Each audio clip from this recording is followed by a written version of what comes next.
Les parents sont de plus en plus inquiets.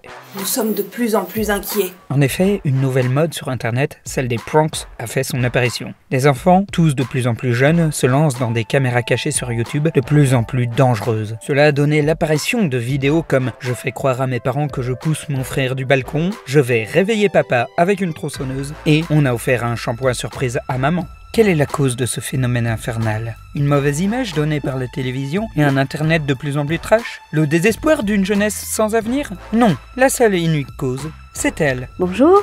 Voici Valérie Vriard, 36 ans, conseillère culturelle auprès de la jeunesse. Mon rôle, c'est de guider les enfants, de les aider à s'épanouir. Tu pourrais m'aider à décapsuler ma bière? Mais bien sûr, mon petit chat. Ah. Oui, alors l'épanouissement, c'est très important chez un enfant, voilà. Moi aussi, je base toute l'éducation sur la confiance.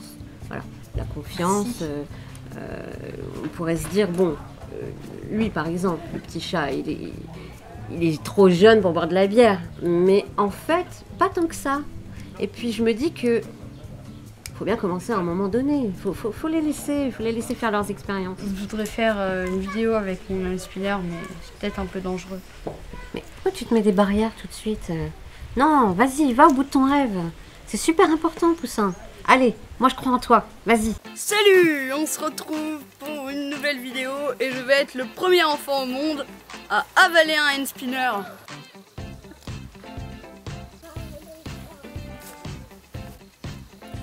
Grâce à son exploit, Mathéo entra dans le livre des records entre Marine Possard, la première personne à s'être pris un hand spinner dans l'œil, et Boris Mitrov, le premier homme à s'être enfoncé un hand spinner dans le cou. Un succès bien mérité malgré quelques petites difficultés respiratoires. Ah non, moi j'adore travailler avec les enfants. Je veux dire, un enfant, c'est foncièrement bon en fait. Enfin, faudrait que vos parents me confient leur... Enfin, s'ils font assez confiance pour me confier leur carte de crédit, etc. pour que je vous les donne à vous. Non, mais pas les cartes de crédit, l'argent. On les diabolise parfois. En fait, moi je pars du principe qu'un enfant passage, entre guillemets, c'est juste un enfant mal compris. Voilà. Il n'a pas trouvé le trou d'eau, mon père. Du coup, on va faire dans une bassine d'eau. D'accord. Dans un saladier.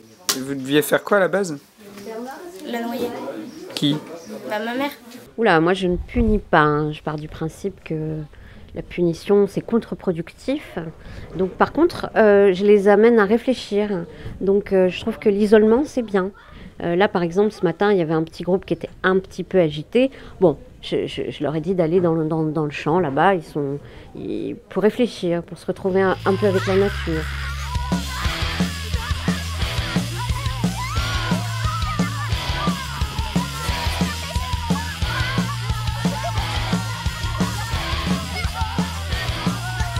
Oui, généralement ça a de bons résultats positifs, oui, tout à fait. Je le pense. Vous savez, je crois beaucoup en l'enfant quand même. C'est ma vocation. J'arrête pas de vous le dire, vous pouvez être capable de tout faire si vous avez envie. À propos, je peux te prendre tes feutres? Ouais, bien sûr, pourquoi? Pour faire des faux billets. Des faux billets? Non, mais prends plutôt mon imprimante dans ma chambre. C'est une bonne idée. Ouais. Je vais tout de suite.